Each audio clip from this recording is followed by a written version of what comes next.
Hello everyone, আমি রিয়া। আজকের সকালটা শুরু করলাম একটা মন খারাপের দিন নিয়ে। সকালে উঠে দেখি বুলবুলি পাখির বাচ্চাটা জলে ডুবে মারা গেছে।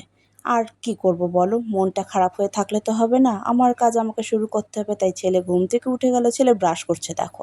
তার আজকে শখ হয়েছে দিদুন ব্রাশ করিয়ে দেবে, তা বলে এইভাবে। তারপরে তো তার আমি দুধ জাল দিয়ে নিলাম। ব্রাশ করা দেখে তো আমার প্রচণ্ড হাসি পেলাম।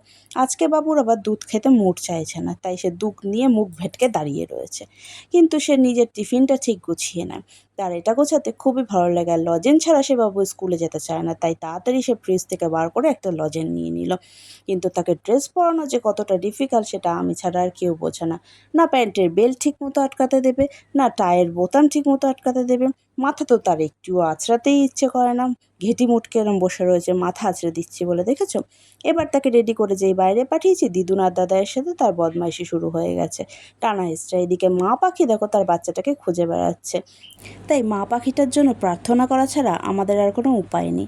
আমি তাড়াতাড়ি কাজ সেরে নেমে পড়লাম রান্নায়। আজকে কাঁচকলা আলু দিয়ে কোপ্তা বানাবো ভেবেছি। তা আমি কিন্তু এই রেসিপিটা খুব একটা ভালো পারি না। আমার ছেলে কিন্তু প্রত্যেক দিন ডিম মাছ মাংস ছাড়া ভাত খেতে চায় না, তাই ওর পকোড়াটা একটু ডিমের ব্যাটারে চুবিয়েই দিলাম।